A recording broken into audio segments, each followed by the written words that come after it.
Hey there. Before you are about to dive into one of the episodes for our maternal mental health series, make sure that you have subscribed to our podcast on Spotify, the podcast, or wherever you get your podcasts. If you like this episode, we would appreciate if you spread the word and recommend or even forward this episode or the whole podcast in general to another parent or to anyone who you think should be listening to this. If you find yourself asking, how can you support us?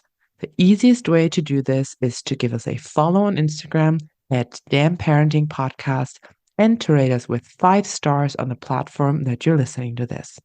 We hope you know you're not alone on this parenting journey and you enjoy the following episode. Let's get started. Hi, everyone, and welcome back to Damn Parenting, your English-speaking parenting podcast from Amsterdam. And this is another short episode for Maternal Mental Health Month in May, where we are dropping as many chats as we can get in and get a 360-degree angle and view on the maternal mental health. And we have, as always, I am your host, Maren, and I'm with my lovely co-host, Eva. And we also have Amélie van der A with us today. And you have heard her already on our very first drop of episodes where it was nutrition in pregnancy. And she's a nutritionist and is coming on about the aspect of how your nutrition can benefit your mental health, especially in postpartum. So kind of like you are what you eat, you feel what you eat, and how can your diet help you with your mental health aspect, especially in your postpartum period. So thank you so much, Amélie, for coming on and answering a couple of our questions. Well, thank you for having me back. Well, we couldn't think of anyone better to join us than the prenatal nutritionist. So thank you for joining us. Let's just get straight into it here. So one of the things is obviously during pregnancy, you're preparing for your birth, you're preparing for what's to come. So how does nutrition actually, during that pregnancy period, influence the maternal mental health, both for during pregnancy and the childbirth and beyond? Yeah, well, I really love this subject, and I'm very happy that you picked nutrition as well in this theme, because the effect of nutrition on your mental health, whether you're pregnant or not, in any time, it has really a big impact. And I think it is undervalued or not in science, because many scientific studies have been done and have shown that link between the way you feed yourself, between nutritional deficiencies, and also how you manage your blood sugar. And we're going to talk about all this, but between that and then the way you feel, so really your mental health. So I'm very happy to talk about this subject. So you spoke there about research. Is there any research that actually stands out to you off the top of your head here that you can actually mention? Well, the most recent research I've looked into was about the effect of the microbiome on your mental health. And this is something, so the microbiome in general, so this is really your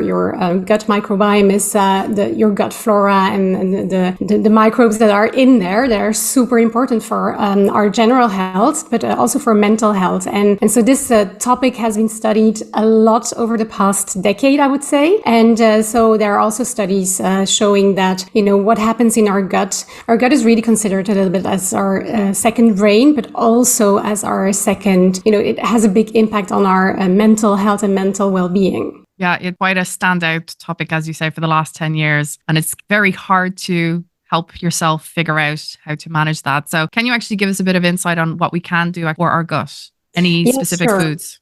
Yeah, sure. So working on your gut health and your gut microbiome is something that I recommend doing already when you are pregnant, but you can also do it, at whatever time. When you're pregnant, it is interesting for yourself, of course, but it's also interesting for your baby because, as you know, I always say it's the first gift to your baby because with a natural birth, your baby will inherit some of your microbiome, which will set it up for the rest of its life. So that's why it is important to already work on it when you are pregnant. The way to do that, you've probably heard of probiotics. And so probiotic foods, you can either take them in supplements or you can also, of course, just get them from whole foods, which is my preferred way because it is even much more concentrated and it has a higher variety than what you would find in supplements. And so probiotic foods are things like sauerkraut, kombucha, the drink, kefir, also a drink that not everybody likes, and also some yogurt. Kimchi as well.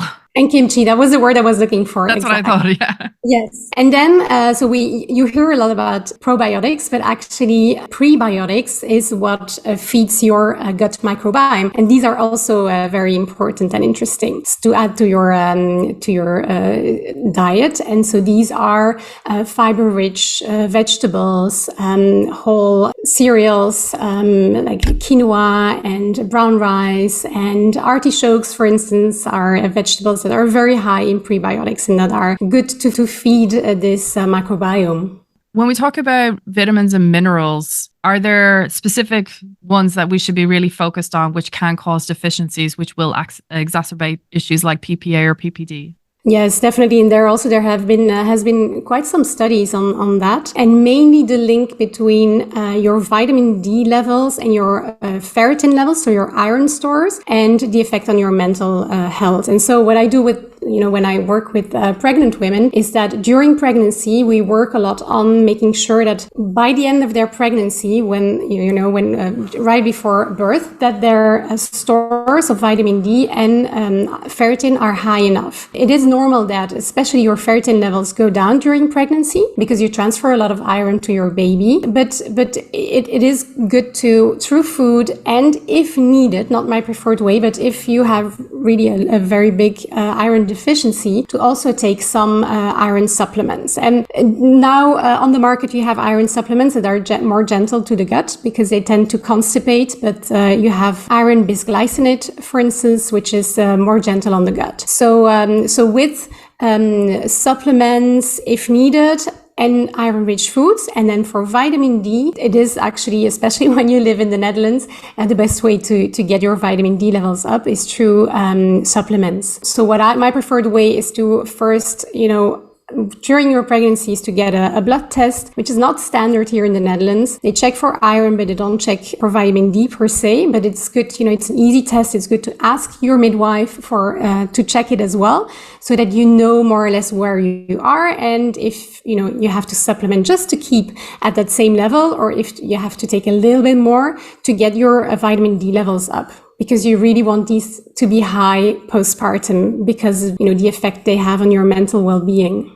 So when we talk about postpartum, can you share any foods, for example, that are quite essential after giving birth that we should really be keeping an eye out for and making sure that we have it in our home? So I'm going to break it down into the micronutrient needs and the macronutrient needs. So micronutrient is anything that is minerals and vitamins and phytonutrients. And so there, as I mentioned, iron is important, and you can more easily get it from animal-based diet. It is also possible from plant-based, but then there are a few tricks to make sure that your body absorbs it better, because that's a non-heme iron, which is not that easy to absorb by the body. Then what is also important is omega-3. So that is important to reduce inflammation, and inflammation is something that is linked to a depressive state. So people who are dealing with depression, they have a higher level of inflammation, and that is probably one of the links between omega-3 and depression. But omega-3 also has DHA and EPA, and EPA more specifically has also been studied for the effect it has on your mood regulation and on your mental well-being. Apart from that, there's also the B vitamins. They're important for energy production, but also for your hormonal balance. And, hormones are also super important for the way you feel mentally.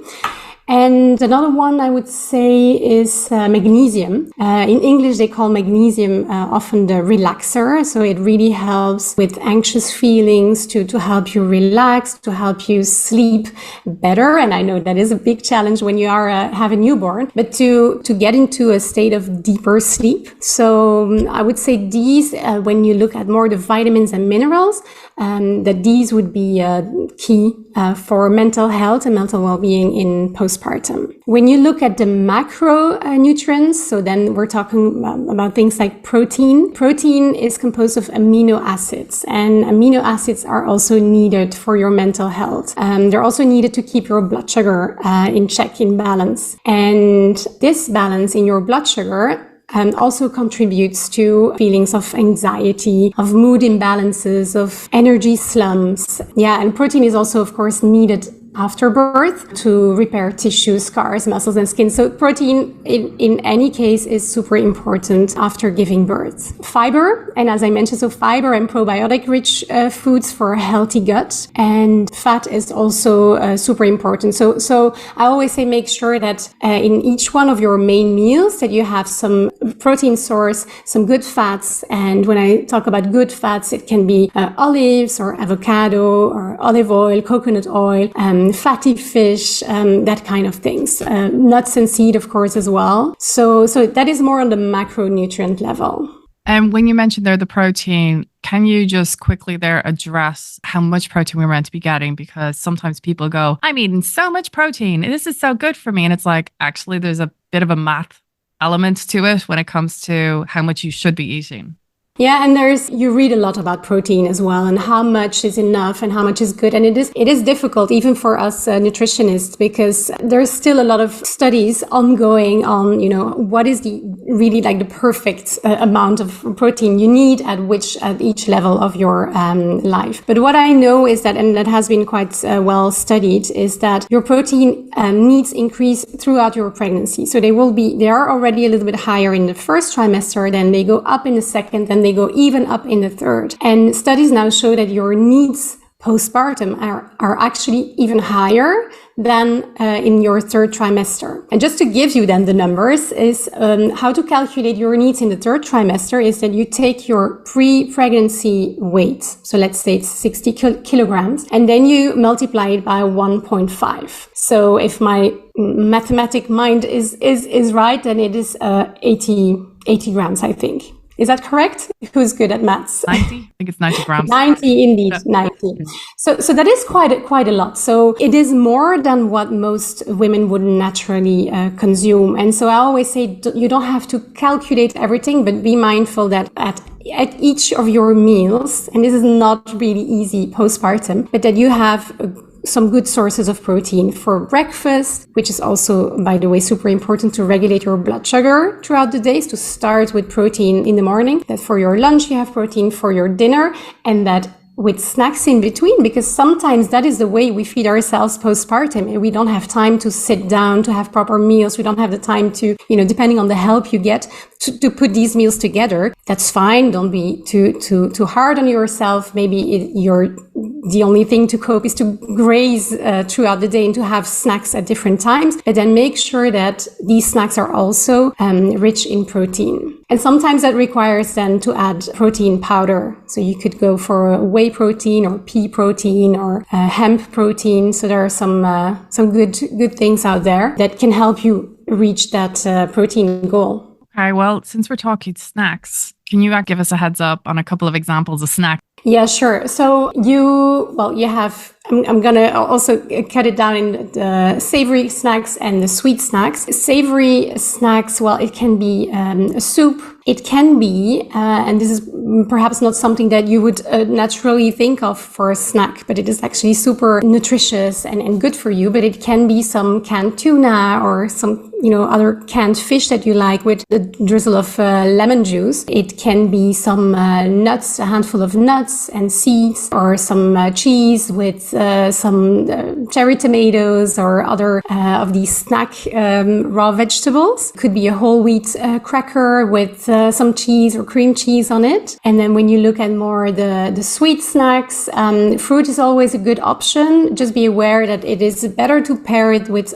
some protein and fats for your glycemic response to it. So for your blood sugar, that it doesn't spike too much, because fruit can do that. So it's better if you have, for instance, an apple, that you either have some peanut butter on it or almond butter, or that you would have it with a handful of nuts or seeds, or that you would have yogurt with it. So that can be an option. Same for a banana. So a snack that is very easy and that I always like to mention is you just take a banana, you cut it lengthwise, and then you can put some almond butter on it and some hemp seeds, some cacao nibs, which are super rich in antioxidants. And, that's an easy, quick and nice snack. Sounding Very good fancy. so far. Yeah. Very nice. Like such an impression. Yeah. I was just wondering, is there anything you can let the international listeners know, as it were, that if they're knocking down to their local supermarket and they've got their basket and they're kind of nibbleish and they're in the aisles and they're looking around, what items would you suggest that they can actually also take and just be like, okay, this is a quick fix to also have, but it's also good for you? Yes. Well, I think definitely in the nuts, so many different kinds of nuts, and that's an easy and quick snack, and it is very nutritious. You can also look for whole wheat crackers. There are quite a few on the market at Albert Heijn or in Jumbo or whatever, wherever you do your grocery shopping, or Ecoplaza, that are not too bad. Try to look for the ones that have volkoren, so are made with whole wheat, or so that kind of things. And then otherwise, you also have, if you really have a sweet tooth and you want a little snack bar that is not like a Mars or a Snickers, that is still a bit nutritious, you could also look at the Naked bars from the brand Naked. They have so many different flavors. So they are definitely a bit higher in sugar, but they also have some good fiber, nuts, and so on, because the base are dates, so usually dried fruits. So that's why it's a little bit higher in sugar. When you look at the ingredient list, it is something that, these are all ingredients that you would have in your kitchen if you want, and that you could put together if you would have time. So that's why it's not a bad product. To have the raw bites, that is another brand. And then there is another brand you find also here is Tasty Basics. Their cereal bars are not too bad either. Okay, well, thank you very much. We're keeping this nice and short for many people. You can actually follow Amélie on the Prenatal Nutritionist on Instagram. You'll be able to find her details in the show notes to find out any more information. Maren, is there anything off the top of your head that you think we were missing that many people should be listening about? I think that was a pretty good roundup for how to keep your mental health in check. Thank you so much for coming, Amélie. Thank you. Thank you for having me.